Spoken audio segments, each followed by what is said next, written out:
Fala pessoal, aqui quem fala é Antônio Ferreira, criador do English Knowledge, e hoje eu vou falar sobre essa questão da pronúncia em inglês. Separei aqui algumas palavras, em que pode enganar o aluno, e já falando também um pouco do meu método. Quem já teve aula aí, experimental ou não, comigo, percebe que desde o começo eu já coloco o aluno para falar inglês, né? E aí, tipo, falar inglês sem saber? Sim, falar inglês sem saber. Porque você aprende, falando.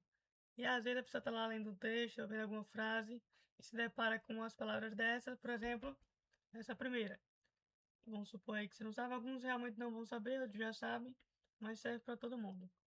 Provavelmente, se você nunca ouviu, seria falar algo como muscle, não sei. Mas isso é normal.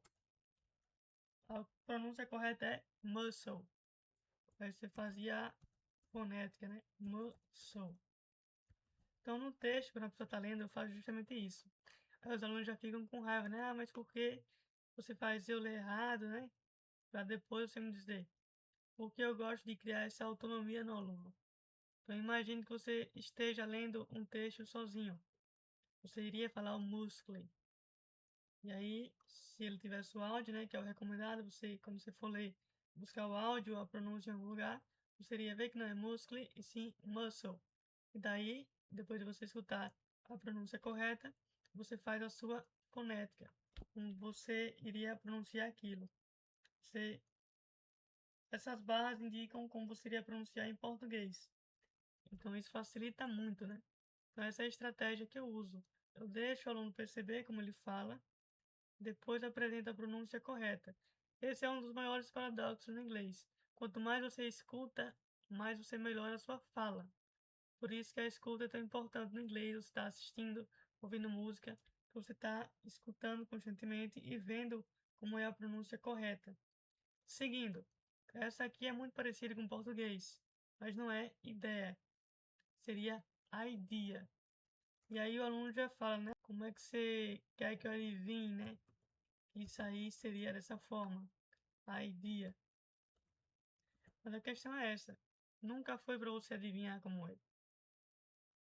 Isso é o que eu sempre falo, né? Seja para quem está estudando inglês por conta própria ou não, não é para você adivinhar, é para você pronunciar sem medo, como você acha que é, e aí você vai em busca, seja alguém falando, seja no tradutor, tanto faz, da pronúncia correta, e aí você faz a sua anotação para você ver como aquela palavra é escrita da forma correta. É tipo, anotação, acho algo muito pessoal.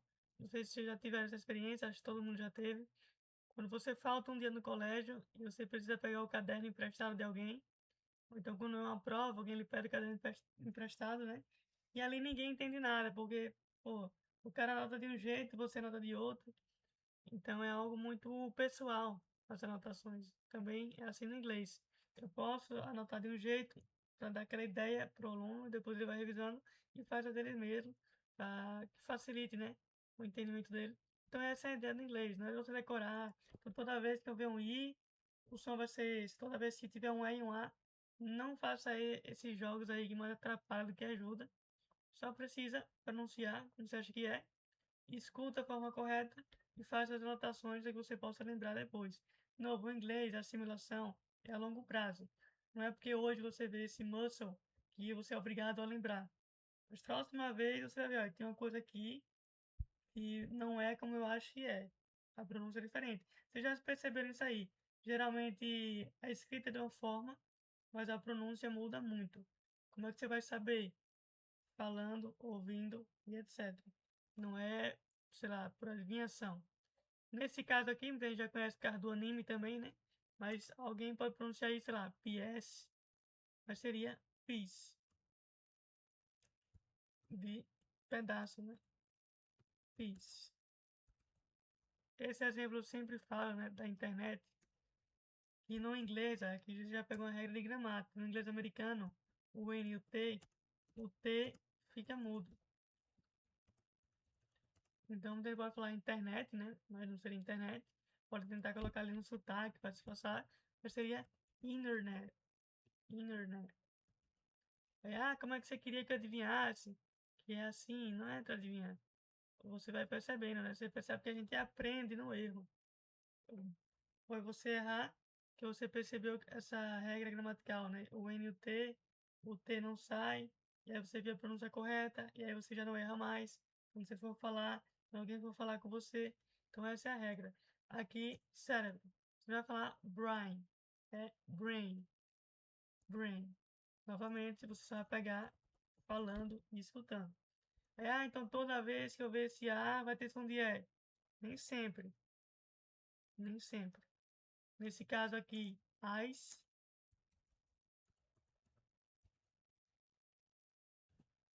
Essa próxima aí eu vejo muita gente errar, porque é muito parecido com o português. Ele fala diferente, different, algo assim. E não é nenhuma dessa forma, nenhuma dessas formas, né? A pronúncia correta seria different. Aqui, além de você fazer essa forma que você iria falar em português, você precisa ver onde é que está a entonação, no D. Sabendo disso, você já acerta a palavra. Então, different. A entonação está no D. Às vezes você está errando a pronúncia só porque você está entonando a parte errada da palavra. Simplesmente isso aí. Different e different. Um entonei o D e o outro fé. Então, você organizando isso aí, você já melhora muito a sua pronúncia. Como você faz isso? Escutando e corrigindo, escutando e corrigindo. Não tem como você evitar o erro. Você sempre vai errar de alguma forma e isso ele ensina, né? Você vai lá, errou, errei na onde? Aqui eu entonei isso ao invés disso. Então você vai lá, corrige, resolvido o problema. Pain. Nesse caso, novamente, o A com som de E. Pain, não pain. Essa aqui é um pouco mais complicada. Understand. Understand. Mas aqui o aluno já desanima, né? Quando vê uma palavra dessa. Mas normal, você vai escutando, repetindo. Talvez uma dessa você não vai ter facilidade de primeira, mas de segunda, de terceira, não tem tempo. Understand, você vai pegar. E a pior, que eu acho, que é essa última aqui. Essa aqui é que o cara não vai ter noção de como se pronuncia. Nesse caso aqui, o X tem som de Z. Ficaria anxiety. Anxiety. É que você percebe que o T vai pegar um som de R. O X de Z. Não quer dizer que toda vez que você vê X vai ser um Z. Nesse caso é, mas não em todos. Então, anxiety. Anxiety de ansiedade.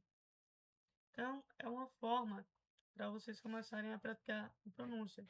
Vi uma palavra difícil quando você estiver lendo, pega essa palavra e faça isso daí. Como você acha que ficaria mais fácil. Vá treinando, vá treinando. Escuta uma palavra e já coloque. Mas não deixe de ler, porque, não faço ideia de como pronunciar isso aqui. Fale errado mesmo. Anxiety, sei lá, o que vem na sua mente.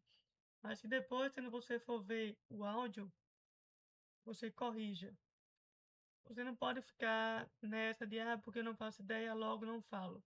Porque aí você também não se corrige. E sem se corrigir, você também não evolui. Então, erre, veja como é a forma correta e vá corrigindo, fazendo as suas anotações e tal. Não desanime, porque, sei lá, tinha 30 palavras, das 30, 20 eu falei errado. 20 oportunidades de você aprender a pronunciar a forma correta. Eu sei que é mais bonito falando do que na prática, né? Mas, de novo, tenha isso em mente, é a longo prazo, consistência. Não é porque você vai fazer isso no texto também que seu inglês de um dia para o outro fica bom, é consistência a longo prazo. Mas fazendo isso, a sua pronúncia vai melhorar e muito. Pode anotar aí. Então por hoje foi isso, vejo vocês então no próximo vídeo. Até a próxima.